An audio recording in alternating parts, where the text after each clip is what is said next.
Alright, here we go. Welcome back to part 2 of different FortniteMares tips and tricks. First and foremost, I want to get rid of a few myths that have been floating out there.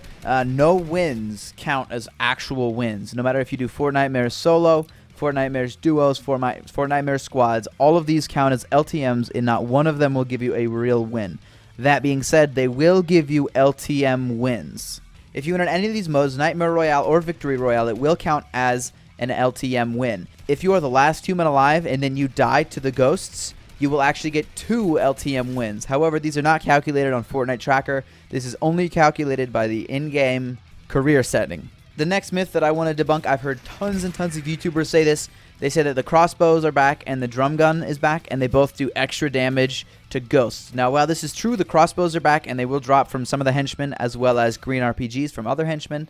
Neither of these do any additional damage to ghosts. The crossbow does 50 damage on a body, 75 on a headshot to a ghost or a human. The drum gun does 24 on a body and 36 on a headshot without any damage drop off to a ghost or a human. There is no gun that does additional damage to ghosts. Moving on, I've got some tips for you guys for different weapons that you're going to want to use. Number 1 is any of the gauntlets. Now, I do recommend the Iron Man gauntlets. It's really handy to be able to fly over them and shoot them because it locks on. Arcane gauntlets from Dr. Doom will get the job done as well. The blue RPG can be acquired if you get a green RPG from one of the henchmen at the ruins and upgrade it. Now, the reason you'll want to do this is because the green RPG does 85 damage. The blue RPG does 100 damage. If you just go down into the basement and upgrade it, the blue RPG will now one-shot ghosts, meaning if 4 ghosts are all pushing on you, you'll kill every single one of them with only 1 shot. Another weapon I do recommend, if you're good with it, would be the sniper. The sniper can body shot or headshot any ghost and they will die, and it does 105 on a body shot. Another item I would always recommend carrying is a witch broom. If you're in the middle of a giant build and there's a bunch of ghosts all around you, building is not going to work and you might not be able to shoot your way out. You're going to want to have the witch broom as a quick getaway. For those of you who don't know, the witch broom is the same as the Silver Surfer. While it's in your hand, you use it and it'll launch you into the air and deploy a glider that you can use. Hit the activate button again while you're in the air. It will deactivate the glider and you will fall from the air, taking no fall damage no matter where you are, making this a great option if you want to skybase or just get out of a situation in a hurry. Other things that you can find at the witch huts are candy. There are 5 new candies that are added in this, and most of them do notable things that other consumables, other fruits and vegetables already do. Going down the list, hop drops give you 5 HP and you'll have a low gravity effect for 30 seconds.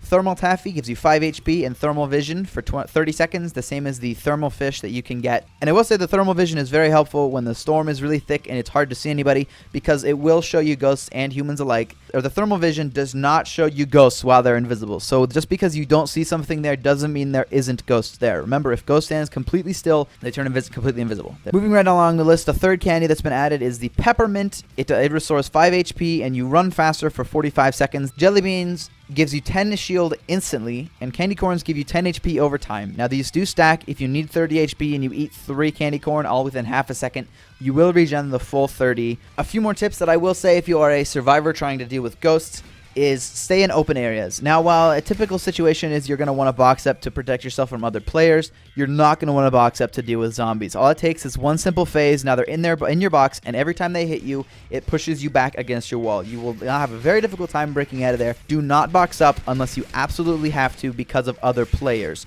Another tip that I would recommend is skybasing if the situation calls for it. This is an example. Me and my friend were playing, and there was no other humans left, and so we actually went for a skybase because there was quite a few ghosts left, and we didn't want them all ganging up on us. We made sure that the base of our skybase was out of zone. That way the ghosts that were still alive wouldn't be able to break us down because ghosts have no way of shooting. If you do skybase, make sure there aren't other humans that are going to see you. Make sure you have something such as a crash pad or a bounce pad, shockwave grenades, or a witch broom to be able to get down without taking fall damage on the off chance that somebody shoots you down. Don't go too high. Now, the traditional skybases go all the way to max height. If you go all the way to max height, you're not going to be able to see the ghost beneath you, and you're never going to be able to win with that. Moving on to the ghost side of things. Ghosts do take the full amount of storm damage. As a ghost there, you will not take any fall damage of any kind at any point. And if you stand completely still as a ghost, you will turn 100% invisible except for your eyes. Very hard to deal with, speaking from experience. Normally the fog will roll in right as about the time you jump out of the battle bus, and the fog will go away most of the way through the game to come back in the very late game. So you have to watch out for that. Fog does kind of go on and off. Another important thing for ghosts to use is one of your abilities will actually ping all survivors. It will show you them on your map, and you'll be able to see what they're doing through builds. This is really, really helpful.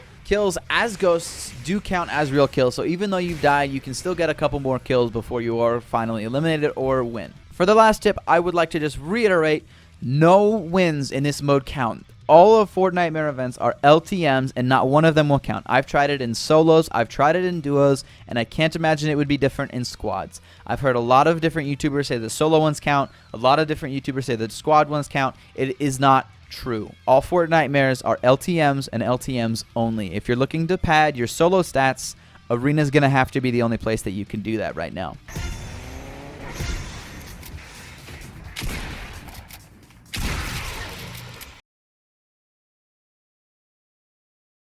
That's it for now. If there's anything that I've missed, be sure to comment it down below. That way other people coming through can be able to figure out what's going on. And be sure to stick around in case I do make a part 3 of anything that they do add in the future. Toodles.